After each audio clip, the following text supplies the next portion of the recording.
Welcome back class 8 SST chapter 3 पढ़ रहे थे हम। अभी तक हमने सोलर एनर्जी तक कवर किया था। अब हम बात करेंगे विंड एनर्जी की। देखिए, सोलर एनर्जी में हम सन का यूज कर रहे थे, तो विंड एनर्जी में हम करेंगे विंड का यूज।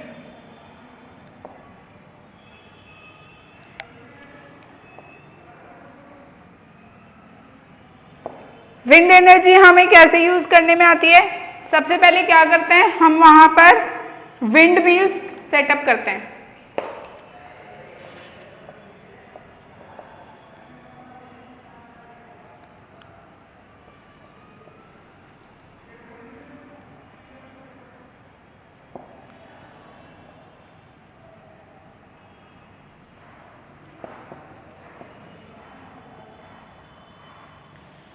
अब देखिए, प्रोसेस होता है ये। सबसे पहले विंड को देखा जाता है कि विंड कहां कहां पर ज्यादा बहती है। ठीक है, जहां पर भी ज्यादा विंड बहेगी वहां पर हम क्या करते हैं, उन ओपन एरियाज में हम विंड मिल सेटअप कर देते हैं। विंड मिल सेटअप करने से क्या होता है कि जो विंड वहां पर बह रही है वो उन विंड मिल्स को रोटेट करती है। ठीक है, अब देखो, अब जितनी स्पीड से विंड आएगी उतनी ही तेजी से विंड मिल क्या होगा, रोटेट होगा, और उसको एक जनरेटर से कनेक्ट करके रखा जाता है।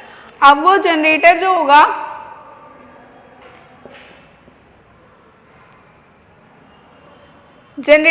वो एनर्जी को स्टोर करेगा और फिर उसको इलेक्ट्रिसिटी में कन्वर्ट कर दिया जाता है। ठीक है, पहले जो विंड मिल्स हुआ करते थे ये पानी निकालने के लिए, कुओं में पानी निकालने के लिए यूज किया जाता है। आपने देखा होगा इस तरह से कुआं होता था, यहाँ पर ऐसे एक गोला लगा हुआ होता था, वैसे ऐसे यहाँ से अंदर एक रस्सी भेजी जाती है, यहाँ वजन, यहाँ पर बाल्टी, इस तरह से होता था। वो पानी इसको ऐसे रोटेट करते थे तो पानी ऊपर की तरफ आ जाता था। उसी फॉर्म को यूज करते हुए विंड मिल्स को जनरेट किया गया। सबसे बड़ा हमारे जो तमिलनाडु में लगा हुआ है नागरकोइल से मदुरई तक, वहां पूरे एरिया में तमिलनाडु में हमने विंड एनर्जी के लिए विंड मिल्स को इंसर्ट किया हुआ है। अब देखिए एडवांटेजेस देखिए, एक तो रिन्यूएबल रिसोर्स है, मतलब हवा बहती रहेगी, हमें विंड मिल से एनर्जी मिलती रहेगी। ठीक है, और नॉन पॉल्यूटिंग है, एनवायरमेंट को किसी भी तरह से पॉल्यूशन नहीं दे रही। ठीक है, सेफ एंड क्लीन। ठीक है, डिसएडवांटेजेस देखिए, एक तो ओपन स्पेस चाहिए, विंड मिल को एग्जीक्यूशन का कॉस्ट। ठीक है, उसके बाद हार्मफुल फॉर बर्ड्स,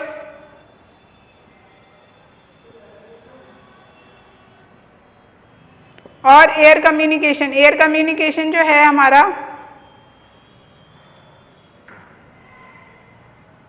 जैसे एफएम वगैरह की फ्रीक्वेंसी होती है, एरोप्लेन्स के लिए फ्रीक्वेंसी होती है, उनको चीजों को डिस्टर्ब करती है।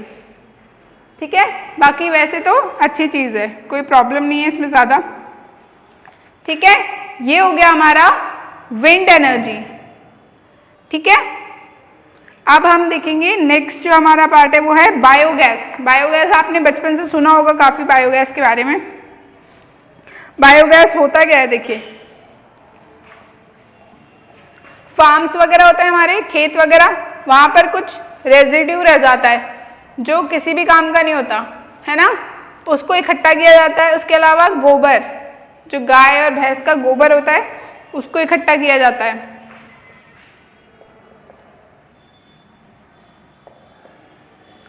काऊ डंग, ठीक है,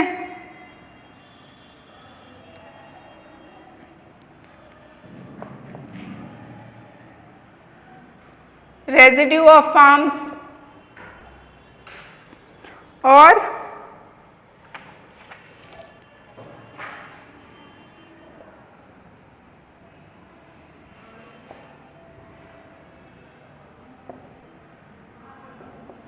एनिमल एंड ह्यूमन वेस्ट, झाड़ियां, ठीक है, इन सबको मिक्स करके एक साथ ला करके मिक्स करके एक टैंक में इसको डाल दिया जाता है। यहां से इसकी ओपनिंग है, ठीक है, इसमें सारा ये सब भर दिया, ये सारा मटेरियल, ठीक है। अब यहां से हमने लगा दिया एक फिल्टर, ठीक है, एक पाइप जा रहा है, यहां से फिल्टर लग रहा है और यहां से ये पूरा एनर्जी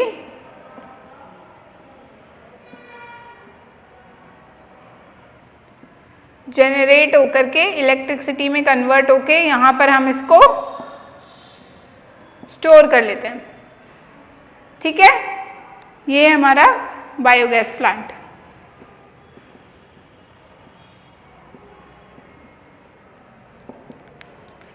ठीक है, आ गया समझ में क्या हो रहा है? ये सारा सामान इकट्ठा करके इसमें डाला मिक्स करके, ठीक है।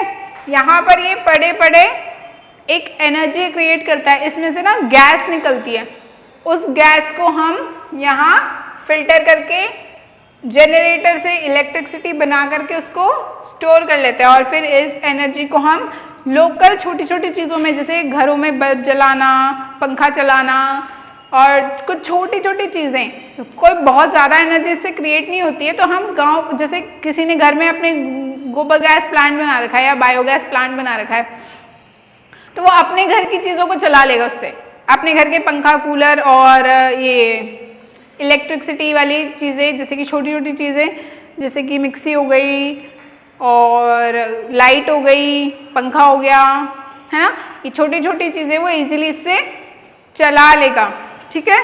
तो बायोगैस प्लांट एक छोटा मेथड है जिससे हम इलेक्ट्रिसिटी को खुद के यूज के लिए जनरेट कर सकते हैं।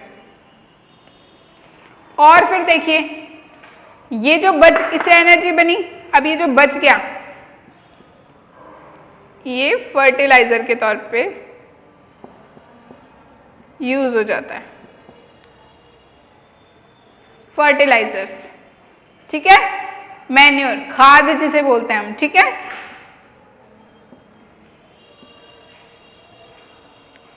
तो हमारे डबल बेनिफिट हो गए, ठीक है, डबल बेनिफिट हो गए हमारे, सारी चीजें हमें इलेक्ट्रिसिटी भी मिल गई, खाद भी मिल गई और ये सारा जो वेस्ट था ये भी यूजफुल बन गया, ठीक है। तो वेस्ट से हमने चीज को यूजफुल भी बना लिया, उससे बहुत सारे काम भी निकाल लिए, तो हमारे हर तरफ से इसमें फायदा हो गया, ठीक है। अब देखो एडवांटेजेस में, देखिए वेस्टेज कम हो जाएगा, ये सारा वेस्ट काम आ जाएगा, ठीक है, फर्टिलाइजर मिल जाएंगे, खाद मिल जाएगी फार्मर्स को, ठीक है।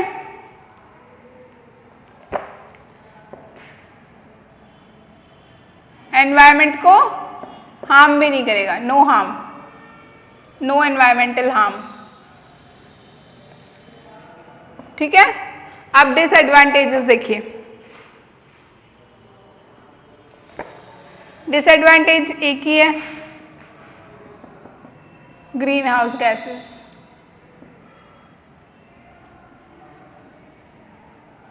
देखिए ये एक बहुत बड़ा डिसएडवांटेज है तो एक ही, लेकिन ये खुद ही एक ही इतना बड़ा डिसएडवांटेज है ना, क्योंकि अर्थ के टेम्परेचर को बढ़ाने में ग्रीन हाउस इफेक्ट का बहुत बड़ा रोल है। ग्रीन हाउस मतलब एनवायरमेंट तो खराब होना ही होना है, ठीक है। अब देखिए हम बात करेंगे जियोथर्मल एनर्जी। जियोथर्मल एनर्जी होता क्या है? अर्थ जो होती है वहां से हम हीट जो होती है अर्थ के अंदर, उस हीट को यूज करके हम उसे इलेक्ट्रिसिटी में कन्वर्ट करते हैं।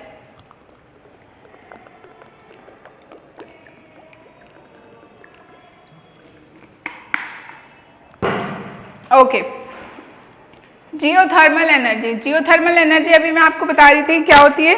जब हम अर्थ की हीट को यूज करते हुए एक इलेक्ट्रिसिटी का जनरेशन करते हैं, वो हमारी कहलाती है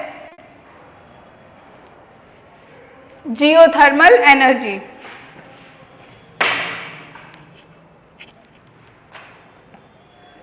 ठीक है, आप देखिए जियोथर्मल एनर्जी में हम क्या करते हैं, पहले तो अर्थ से जितनी हीट है उसको स्टोर करेंगे। ठीक है, उसके बाद अर्थ में से जो हीट निकल रही है उसको हम एक जनरेटर की मदद से स्टोर करके उसको कन्वर्ट करेंगे इलेक्ट्रिसिटी में। ठीक है, और इंडिया में जियोथर्मल प्लांट कहाँ पर है, मणिकरण जो कि हिमाचल प्रदेश में है, और पूगा वैली जो कि लद्दाख में है। ठीक है,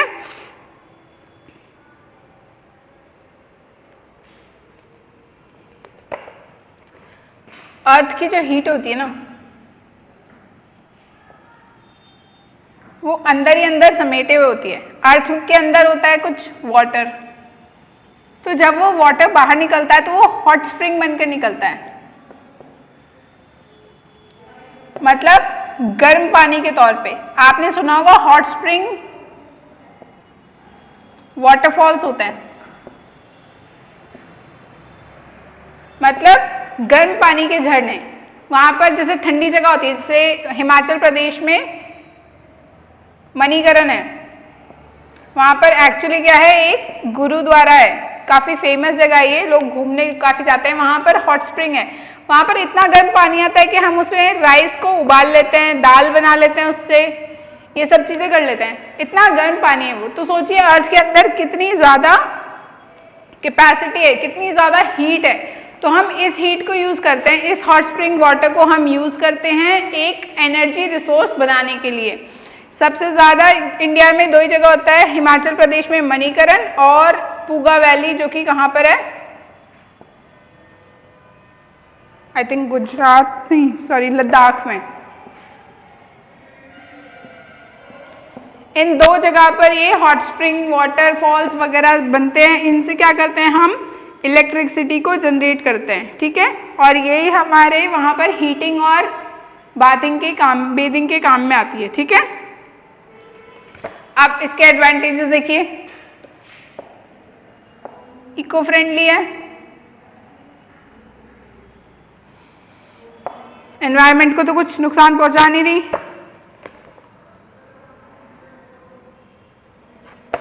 और इलेक्ट्रिसिटी जनरेट कर रही है, इलेक्ट्रिक जनरेशन। ठीक है, आप देखिए हम पढ़ते हैं इसके डिसएडवांटेजेस कि डिसएडवांटेजेस क्या है इसके।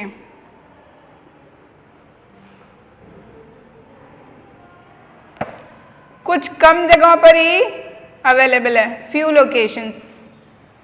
अब भाई हर जगह तो गर्म वाटर के फव्वारे या वाटरफॉल्स हैं नहीं,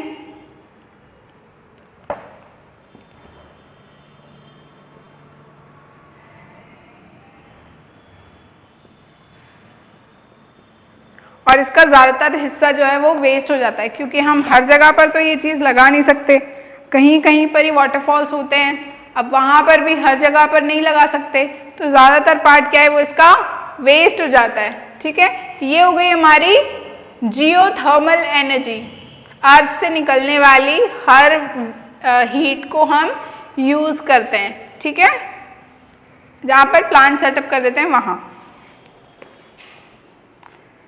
okay, next is nuclear power.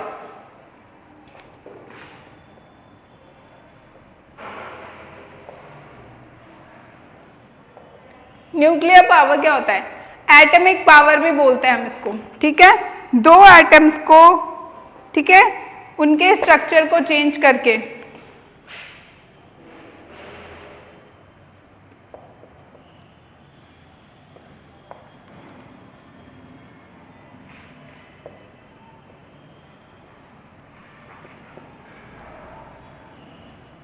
Atom का स्ट्रक्चर चेंज किया जाता है, उनमें रिएक्शन करवा के, उसकी वजह से क्या होती है, बहुत सारी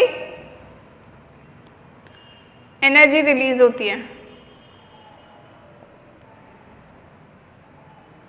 ठीक है, इस एनर्जी को हम यूज करते हैं इलेक्ट्रिसिटी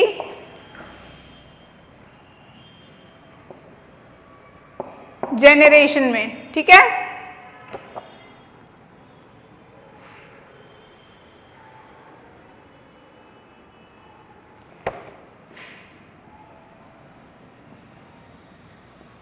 यूरेनियम और थोरियम, ये दो एटम्स, इन दो एटम्स को हम स्ट्रक्चर को चेंज करते हैं, इन दोनों एटम्स का रिएक्शन करवाते हैं, उससे एनर्जी रिलीज होती है, जो एनर्जी रिलीज होती है उसको स्टोर करके उससे इलेक्ट्रिसिटी का जनरेशन करते हैं। अब ये तो हो गई बात न्यूक्लियर पावर की कि हम करते कैसे हैं। अब इसके एडवांटेजेस देखिए, इसके एडवांटेजेस तो कुछ ज्यादा होंगे नहीं, बस एक यही है कि इलेक्ट्रिसिटी जनरेट हो जाती है, इलेक्ट्रिसिटी मिल जाती है पहली बात तो हमको,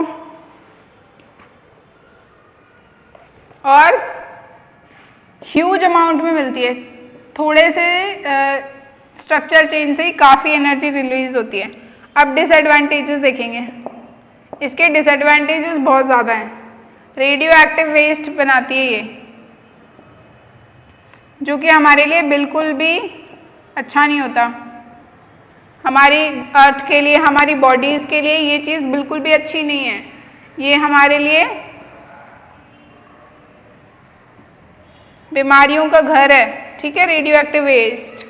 और इसके बाद हाँ, सेकंड चीज ये है कि इसको जनरेट करने के लिए पहली बार जो सेटअप बनाना पड़ेगा वो होगा बहुत महंगा, ठीक है। Okay, now last part is tidal energy. Tides जानते हैं आप, हवा के साथ जो समुद्र में उफान आता है, उभार आता है, वो कहलाता है टाइड।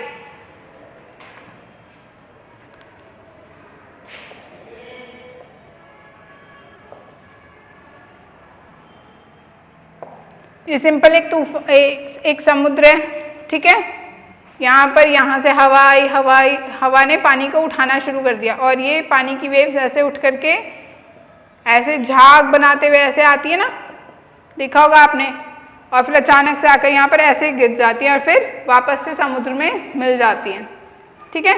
इस तरह से आती है, हवा के साथ साथ साथ साथ ऐसे घुमाव ले लेती है यहाँ पर, ठीक है, और फिर थोड़ी देर में ये यहाँ पर ऐसे आकर के छपाक ऐसे गिरेगी यहाँ, और फिर पानी में यहाँ पर ही मिल जाएगी, आगे की तरफ बह लेगी, ठीक है। ये होती है हमारी tides.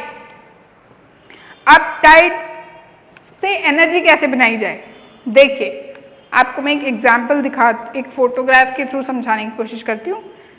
This is a tidal energy creator, ठीक है। ये जो पार्ट है हमारा ये है टाइड। अब देखिए ये एक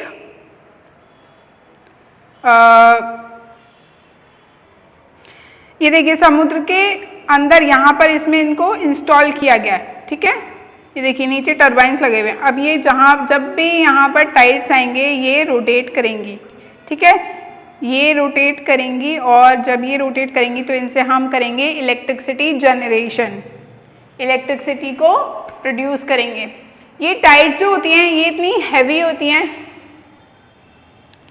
कि ये बहुत स्ट्रॉन्ग बन जाती है धीरे धीरे, और इसलिए इनका इंस्टॉलेशन एक्सपेंसिव होता है। क्योंकि देखिए आप समुद्र में किसी चीज को परमानेंटली खड़ा करने के लिए आपको कितनी मेहनत करनी पड़ेगी, तो एक्सपेंसिव तो वैसे ही हो जाएगा, ठीक है। इंडिया में कहां पर है ये? गल्फ ऑफ कच्छ में,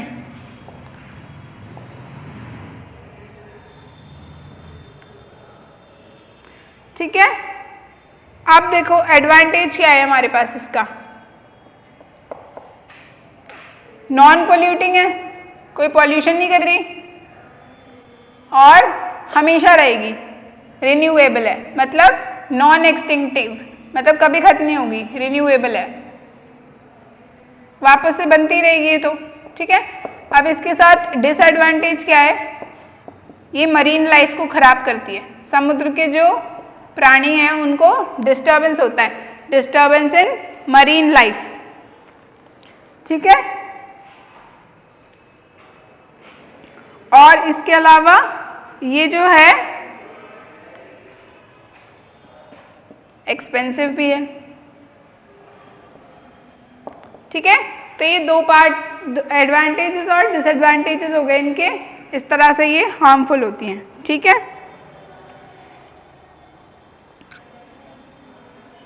अब देखिए conservation of power resources.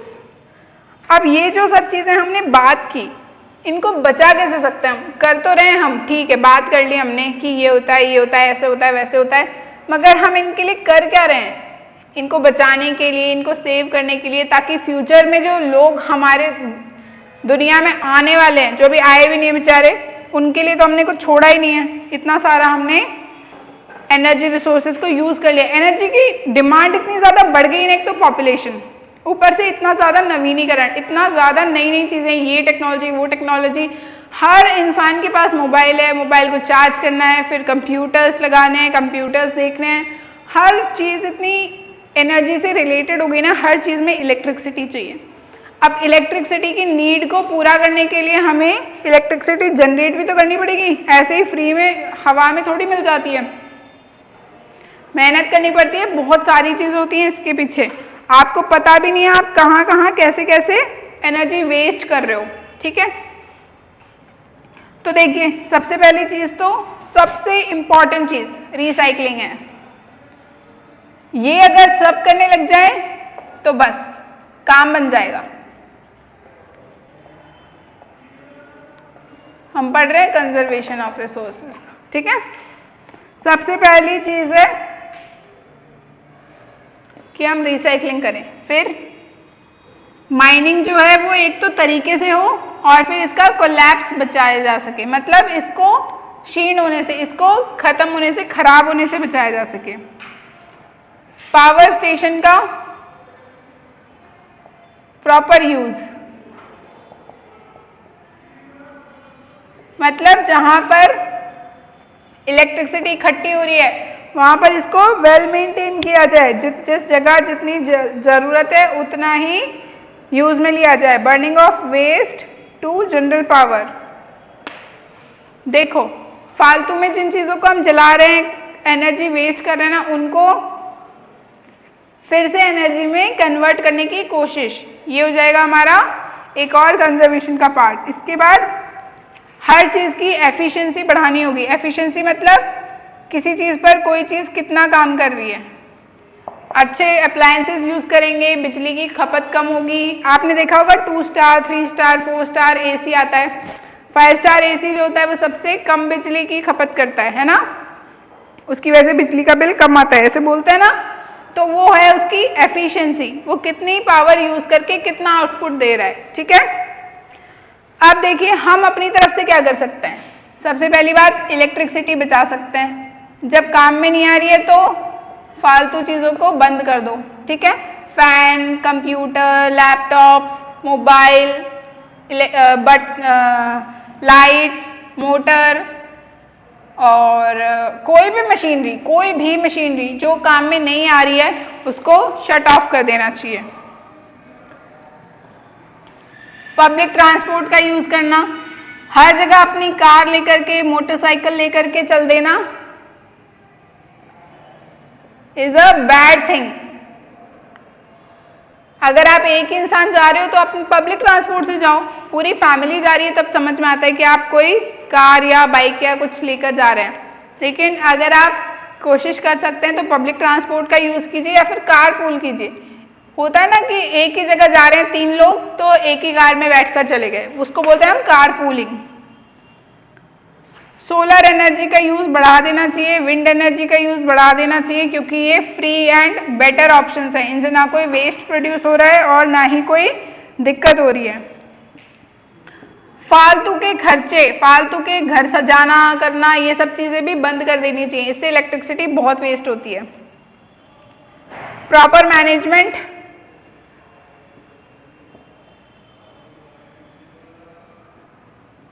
Proper management करना एनर्जी को सेव करने के लिए, जैसे कि जो चीजें बिना प्रेस के यूज की जा सकती हैं उनको बिना प्रेस के यूज कर लो, मत उन पर प्रेस करो, वहां इलेक्ट्रिसिटी बच जाएगी। उसके बाद अगर आप पानी को बहुत ज्यादा बहा रहे हो तो वो कम कर दो, तो उससे क्या होगा, 2 चीजें बचेंगी, पानी भी वेस्ट कम होगा, मोटर भी वेस्ट में नहीं चलेगी, एक्स्ट्रा फालतू में नहीं चलेगी। ठीक है, आपका इलेक्ट्रिसिटी बिल भी कम आएगा। ये सारा हो गया हमारा कंजर्वेशन ऑफ इलेक्ट्रिसिटी। अब हम देखेंगे हमारे चैप्टर के exercise.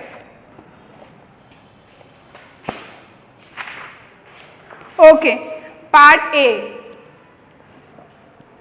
Copper, tin, lead, bauxite are non ferrous minerals.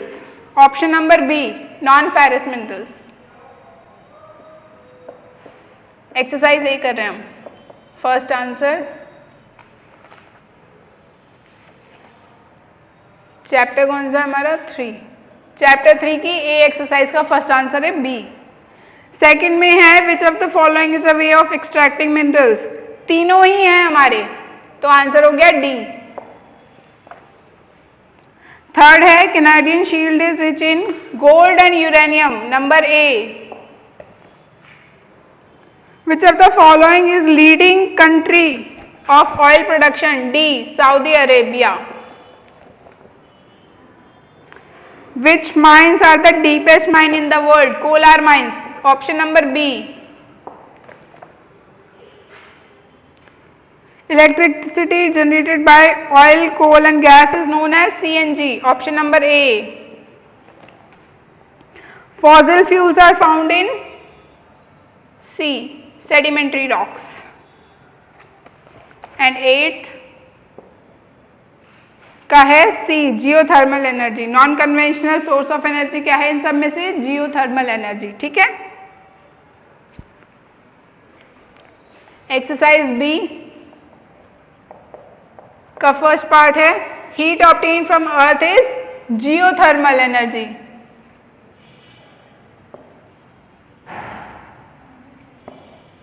Number 2, the biggest cluster of wind farm is located in Tamil Nadu. From कहां से कहां? Nagercoil to Madurai. Number 3, largest solar plant कहां पर है? भुज में। कहां पर है ये? Gujarat. Number 4, 2 experimental projects of geothermal, Manikaran and Puga valley. Puga valley कहाँ थी? लद्दाख में। मणिकरण कहाँ था? हिमाचल प्रदेश में। 5th, 3 properties of minerals, hardness, solubility and color। 6th, coal, mineral oil and natural gas are non-renewable.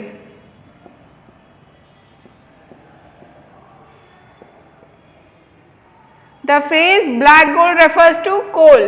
Black gold हम किसे बोलते हैं? कोल को। ठीक है, ये एक्सरसाइज हो गई हमारी। इसके बाद जो एक्सरसाइज का पार्ट बच रहा है वो मैं आपको पीडीएफ के तौर पे सेंड कर दूंगी। True and false and match the following. ठीक है, मैच द फॉलोइंग में एक चेंज है छोटा सा। आपको 3rd नंबर पे जो टाइटल दे रखा है यहां पर